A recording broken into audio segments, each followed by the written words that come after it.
What's the word, world? What's the word? It's your Dirty Loco back on this notepad. About to put my thoughts on it real quick, man. Y'all see that fight yesterday with Boots and Stay Honest? Boots did his thing. He had a show out. You know what I'm saying? He had a coming out party. He well needed. He took his belt. He took Stay Honest WBA belt so he could become the unified champion at 147 welterweight and become the ring champion, the lineal champion of the division. He was already IBF champion, so he unified, took his belt. Now he got two of them, you know. It was a good showing from him. Good showing. Good showing. Stay Honest, you know, he got that jab, so he'll come forward fighter. He'll pressure fight. He'll go be in your grill all night, and that's cool or whatnot. But if you go do that, you got to throw multiple combinations as well once you get in the inside or whatnot. You know, Stay Honest, he'll pop shot him with the jab, and he'll occasionally throw the two, and with the 2-1 and 2-1-2, you know what I'm saying, that Boost, because, you know, Boost is a switch hitter, so he can fight on both sides of the plate. You know, he could do orthodox and he do southpaw, you know. Stay Honest, he an orthodox fighter, so he was just standing in his face all day, you know what I'm saying. But while doing that, you gotta have some slickness about you too. You gotta have some head movement. You know, I like the high guard from him, but doing a high guard all night is gonna lead to body shots and all that, and that's what ultimately put Stay Honest down. You know, what was that? I think it was either the 5th or the 6th round. You know, he hit him with 4 straight uppercuts. You know what I'm saying? A couple of them to the head, a couple of them to the body, and he was just digging on him, man. Great showing by Boots. You know, he was switching all night. He was comfortable. He was showboating. You know, dancing on him, man. He was doing the whole 9 on him, man. Good job by Boots. You know, he's stuck his jab out there. He was using a whole lot of lateral movement to keep him at bay. You know, and sometimes he'll play possum to suck him in so he can do 3 or 4 shot combinations on him, you know, because Stay Honest, man, he was bleeding, man. He was bleeding, you know.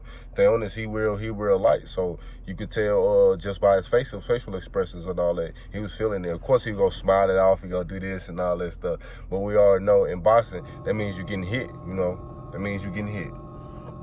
So with you being hit, it's gonna, you know, make sure it's gonna show everybody that you know, taking them shots. And you was taking a lot of body shots. Good showing from Boots. When he did up and down, he was switching levels with the jab as he should. Like I said, keeping him at bay and kept switching so he can keep Stay on his thinking, so he could throw him off his game plan or whatnot. Great showing by Boots. The Boots Ennis and his dad said he was gonna stop him, and that's what he did. Because ultimately, Boots, Stay Honest, he retired on the stool. He retired on school. He had a great, he came to fight, yeah, but at the same time, you know, it was levels to it, man. It was levels to it. Me personally, they always gifted a belt, but this time the Unified, they was also fight each other as champions, and this was a great showing by them. A great step up in competition for Boots and whatnot.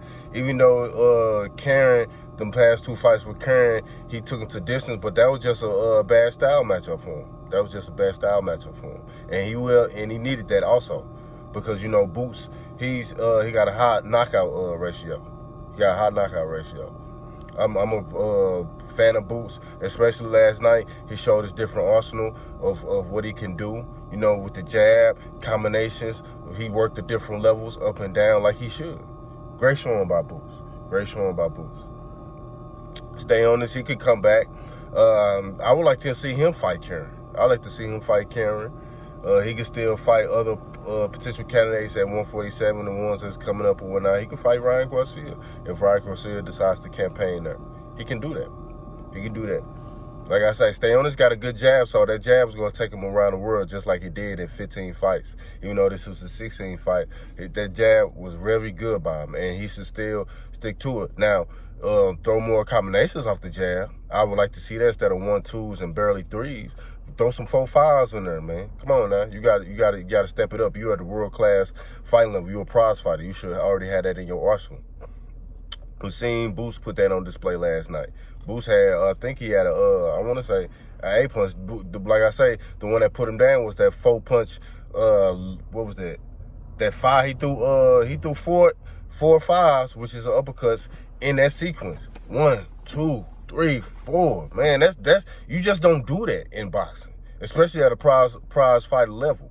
If you do that, that means you that guy, and you been putting that work in the gym to throw combinations like that. 4 combinations, 4 uppercuts in a row, that is not easy to do. That's not easy to do, especially against a prize fighter like that. That's not easy to do. shout outs to Boost again, man. I'm very eager to what he's going to do after this. Of course, he's going to take some time off or whatnot. So he should, in my estimation, come back after September, within the fall. Late, mid-fall, early winter. Mid-fall, early winter. Mid-third quarter, early fourth quarter, in my opinion, man. So I want to see him undispute or at least get one more belt at 147 before he moves up to 154 to campaign up there. But shout outs to y'all, shout outs to the fighters, shout outs to everybody who tuned in for me. Like, subscribe for me, please, and hit that notification bell so that I can get more content for you, boy. Yo.